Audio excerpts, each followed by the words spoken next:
The following video is a demonstration of how to use the Lightline panel kit.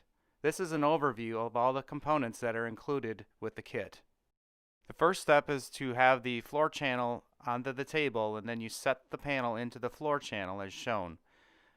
Next pieces that go on are the base trim retainer clips on either side of the panel as shown. And then the base trim snaps onto the base trim retainer clips. Snap each piece on individually.